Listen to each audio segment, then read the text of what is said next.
Who would allow this to happen? Who would allow men to play in women's sports? And they're still fighting it. They're hurting women very badly. They're hurting women, and they should not. And they're also demeaning women.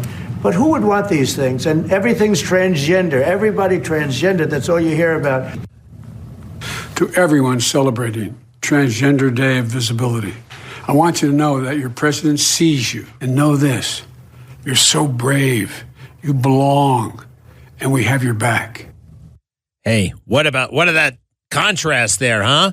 Remember Joe Biden? He's off somewhere, not being investigated, or maybe he is. He certainly needs to be. We have voluminous proof of his corruption, and it keeps actually increasing. This auto pen on the pardons, I think that may be illegal. We'll see. Hey, we're joined now by one of our favorites, Eric Eggers from the Government Accountability Institute and host of the Drilldown podcast with Peter Schweizer. Eric, welcome back. How are you? Greg, I'm so good, and I have to tell you, I love and respect you more than really I should. But it's not like it brings me a lot of joy to say that I told you so. But I remember we had a conversation not that long ago when you were asking me about some of these pardons. You're like, well, why would Joe Biden be doing all these crazy left pardons? And I said, well, why are you so sure it's Joe Biden that's doing it? And you go, well, let's just assume for a second that he is. And I think the cool thing is we no longer have to assume that. Interesting. Now, hold on. That is fascinating that you were raising that issue. But who else would pardon Joe Biden's brother and Joe Biden's sister and Joe Biden's other brother other than Joe Biden? I mean, would somebody on the staff stick their neck out for those lowlifes? I don't think so. Hey, listen, in the final days of the White House, it could have been like, you took out the trash and you went and signed some more pardons for the Biden family. Like, you just have your list of chores that you do as you're making your way through and you're cleaning out the Oval Office. No, I mean, it's a great point. There's a lot of circumstantial evidence to suggest that Joe Biden and clearly the Biden family members were integral parts of it. And if it wasn't Joe Biden, then I think it's fair to assume it could have been Valerie, it could have been Hunter, and you have a lot of leftist causes. But I do think that clearly the pardons that they issued towards the end of the reign, and we talked about this at the time, were meant, in my opinion, not just to protect the Biden's legal status, but to protect their legacy or to try to do whatever they could to shore it up, because Joe Biden was seen as this person. He's this ultimate embarrassment to the Democratic Party. He fumbled the bag, as the kids would say, and he alone, by staying in the race too long and then not providing the kind of support to Kamala Harris during the campaign, was responsible for the worst case scenario to most Democrats, and that is the second Trump administration. Fascinating, totally fascinating. And the Democrats seem to be in a tailspin. Hey, but on that, what else do you think Biden should have or could have done for Kamala Harris that he didn't do? That's a great question. I think the biggest issue she had, and who knows, right? I mean, you've heard the accounts that say that the Biden presidency was going to lose to Trump. Trump was going to win 400 electoral votes. So some would raise the question, was there anything that she could have done to be competitive? But in the analysis, the one question that kept coming up is, what's one thing you would do differently than Joe Biden? And she never had a good answer for that. So I think on some level, he could have graciously found a way to create some space, and he could have said, now listen, she's different than me, and she argues for this. And, so I guess he could have been helpful to the extent that she didn't offer an answer because she wanted to be seen as being loyal as somebody can be who helped backstab the guy out of the race. But yeah, I think that would be the one thing that if they did anything differently, maybe help come up with an answer of why Kamala Harris' presidency will be different than Joe Biden, other than the fact that she's a woman. All right. And one other thing about the pardons and the auto pen, if it is an auto pen, are they legally binding? I know presidents have an auto pen, and that's okay for happy birthday to the Boy Scouts, but it's not okay on significant documents, right? What do you got against the Boy Scouts, Greg? Well, they're great, but I mean, they don't get personalized stuff. It's a form letter, basically. I love Boy Scouts. I only made it to first class, by the way. But yeah, that's further than my son has made it. I will tell you that the thing that's really fascinating to me is the one signature that appears to be legitimate based on this analysis by the Heritage Foundation is the signature that he's actually dropping out of the race. So it does raise the question Why did they have to auto pen everything else and that when they got him to sign? To be honest, I would have lost that bet. I would have said if there's one thing he didn't sign, it would have been the one that he dropped out of the race because he didn't want to do that. As it relates to the legal ramifications, I don't believe that will change the status of them, but I am not an attorney. It's interesting, that letter where he dropped out of the race. We had not seen him in 2 days. We didn't see him for another 3 days.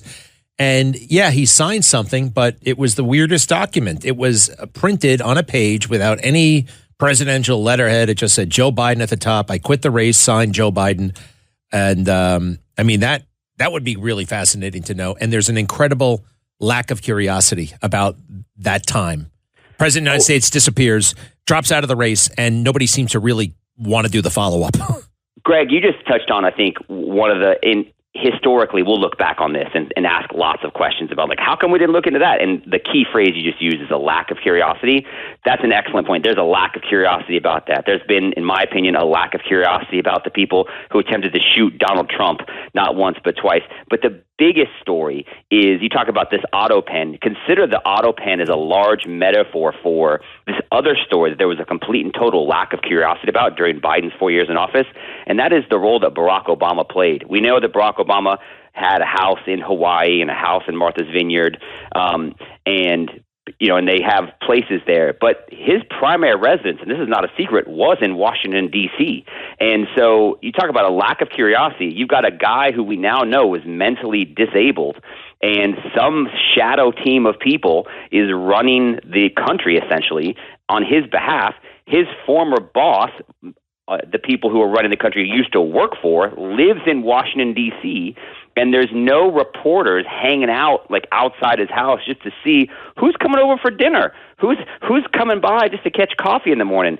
So I think the further we get away from it, and we can kind of peel back, I guess, the urgency of now, and you say, wait a minute, what happened? I think that's another thing, that a lack of curiosity about what he was up to, why he was allowed to get away with it, and the role Barack Obama played in it, I think will be another thing that was serially under-investigated. I would love it. Some caller actually recommended, hey, why don't you go stand outside of Barack Obama's house and see who comes and goes? And, I thought about that. I can't go down there. I got a family here and that kind of thing. Yeah. But let's face it, if conservative media did that, it would be seen as aggressive. And it would not have been aggressive in a menacing way. And it wouldn't have been tolerated. There's something about the left and the protection that they get. You know what I mean? Oh, anyway. Absolutely. But here's the good news, Greg, is that because we're sort of changing and we're waking up from this fog of delusion, we can get TMZ to go do it now just under the auspices of, does Michelle Obama come and go, know? Right. And is she married? What's going on? Hey, stand by for a second. I want to see if this voice sounds familiar to anybody. Go ahead. Hello from Tokyo. I'm in my adopted city, getting ready to welcome President Biden to the G7 summit in Hiroshima, Japan. Have no doubt, my heart is still in my hometown, Chicago. All right, stop. That's Rahm Emanuel, of course. Total lowlife in my book, who actually has the audacity to think he can be president. He's thinking about it. He was chief of staff to, I think, Barack Obama, senior aide to Bill Clinton, became a congressman, then a mayor, and he's failed at big things. And he thinks he can be president. I think it's a pipe dream. I know you've been all over this, Eric. What are your thoughts? Yeah, I think the fact that Rahm Emanuel is even floating the idea in a semi-serious way of running for president speaks to this larger issue of Democrat Party identity crisis. You played the clips between Joe Biden and Donald Trump about the transgender stuff, and let's just kind of charitably refer to some of those issues as identity crisis. The entire Democratic Party is having an identity crisis, and that's why they have to look to people like Rahm Emanuel, Pete Buttigieg, who apparently they think the one defining and qualifying characteristic to run for president is to be able to go into a not safe space, like Bill Maher. And you hear the Pod Save America guys say, we need somebody that can go on Joe Rogan. And so Gavin Newsom, because he's paying attention, says, how about I start my own podcast? And I'll invite conservatives on there, because he's trying to do whatever he can to show he has the same qualifications. The Democrats suffer from a massive plague of low T. I mean, Greg, if you were a Democrat, you would be the front runner for president right now. It's true, and you know it's true because they're just looking for anybody that's got any kind of alpha characteristic. And they're kind of going down the list and like JB, nope. Pete Buttigieg, double nope. Rahm Emanuel, And so, I mean, that he's looking around and he's like, I think I'm the guy. And the fact that he's able to like go on Bill Maher and have conversations and separate himself from the trans ideology, that's the closest thing to what the Democratic Party rewards as masculinity right now. And that's why he's out there thinking he's going to run for president. Well, what's his name? Newsom. And I blame part of MAGA for this. MAGA should not be going on his podcast to legitimize him. This guy should still be like a wounded animal post California fires.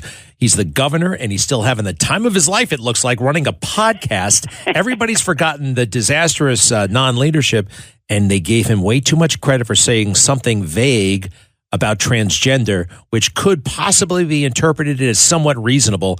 And now he's like, oh, wow. And even our side is saying, oh, wow, that's really great. We give way too much credit to liberals when they temporarily say something that's, somewhat not crazy, right?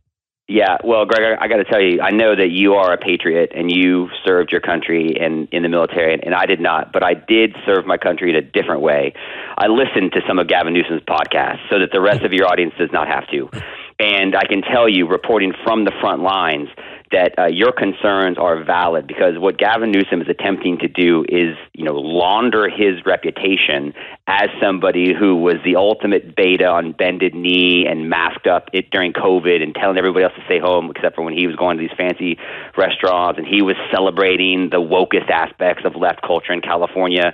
And then, of course, he's been the failed leader with the fake phone calls to Joe Biden, and he's presiding over the wildfires. And it's been a disaster, and I know you had Susan Crabtree on in the last hour, and she and my colleague Jed McFadden have an excellent new book out called Fool's Gold, which exposes the fact that California is not just a failed state, but it's actually been failed by corrupt leaders like Gavin Newsom, who have personally profited off of the forces that have made California so bad, including some of the utility companies that caused the wildfires. But all that stuff aside, what Gavin Newsom is now attempting to do is brand himself as somebody who's willing to have these hard conversations and go in these unsafe spaces, because that's what qualifies you as a leader in the Democratic Party these days. And not only is he doing that, but to your point, the conservative people that he's talking to, Charlie Kirk and Steve Bannon, among others, they're actually like giving him the answers to the test, because he's going to try to come out and rebrand himself as this populist. And when he hears what works and what resonates with conservatives, and they agreed on a lot of stuff Steve Bannon and Gavin Newsom did on their most recent interview. And so I think, Gavin Newsom's a smart guy. It's not an accident that the number one thing you hear is people saying, we need somebody who can go on Joe Rogan, and Gavin Newsom says, well, I'll have conservatives on my podcast. I think it's very calculated and it's very intentional, and it speaks to what his future ambitions are. Well, I agree with all except for the smart part. He might be a mimic. He might be, in this one way, the self-promotional part of his brain is excellent, and what it does to stay alive in politics, but to do a good job and govern. To govern, he's the poster child of why career politicians should not be in politics. But hey, do me a favor. We got another bigger problem potentially here in New York, at least in New York City. What do I have here? Governor Cuomo. Listen to how smart this guy thinks he is and how stupid he actually is. GK 20, please, 20. Do you understand what a girlfriend is? Oh, girlfriend means different things to different people. Okay, what does it mean? What a girlfriend means to me may be different than what a girlfriend means to you. What does it mean to you? It doesn't matter what it means to me. It matters what you want to know. I'd like to know whether you thought she was a girlfriend of yours. Do you not understand? What is your understanding of the word girlfriend? My understanding doesn't matter. It a friend who is with all respect. It is a friend who is a girl. That's how you define girlfriend. Yes. He thinks he's being so clever. That just the height of his arrogance and lunacy, to be honest. Quarreling about that, and that he had to quarrel about it, showed what trouble he's in. Technically, he's the front runner for New York City mayor right now, and it shows you how broken the culture is up here politically. Yeah, the fact that he is even capable of potentially, being someone who attracts a girlfriend, I think kind of elevates him to the front of the line for the New York Democratic candidates. Greg, I remember when COVID happened and CBS this morning ran this glowing profile of him and his 3 daughters, and he brought them all back to the house. And, meanwhile, people are dying in New York nursing homes by the tens of thousands, and they're like, oh, he's this eligible bachelor. Oh, he's so cute. And his daughter's like, oh, I hope he dates some. And, but he was celebrated as, Trump's in office and DeSantis in Florida is actually leading, and obviously he won that policy fight in retrospect. But Cuomo was the guy, and he was the one that was elevated and celebrated as the antidote to what people were seeing as Trump's, what they thought were his failed policies. And you talk about a fall from grace, and the fact that talk about trying to rehab your reputation. And if you're making it about that, then I think that's step one. But I'll be shocked to see him become a front runner, because I just don't see how. I mean, you're a New Yorker. How do you get past what he did as actual governor during COVID? How is that not a disqualifier automatically? Well, it should be. However, we have a weak, horrendously inadequate press corps up here. We have an electorate in the Democrats who are checked out and on dope. And the primary day is the last day of school in June. All right, designed to keep voter turnout as low as possible. So that's the perfect storm, unfortunately. All right, so look, Eric, it's great talking to you. Eric Eggers from the Government Accountability Institute. They do such good and important work there. And the Drilldown podcast, wherever we get our podcasts, Eric? You can get wherever you get them, on Spotify, on Apple TV, or not Apple TV, on iHeartRadio, wherever you listen to it. But I will tell you, you've just given me an idea for our next podcast, or one that's going to come up this summer. I'm going to look into how many ex-girlfriends does Andrew Cuomo have, and are they enough to keep him from being elected in a low turnout primary in June? That's what our next investigation is going to be. Okay. All right. Come on. Well, if you need any more inspiration, give me a call. Eric, you're amazing. So is Peter Schweizer. Give him our best, and we'll be right back. Thanks, pal.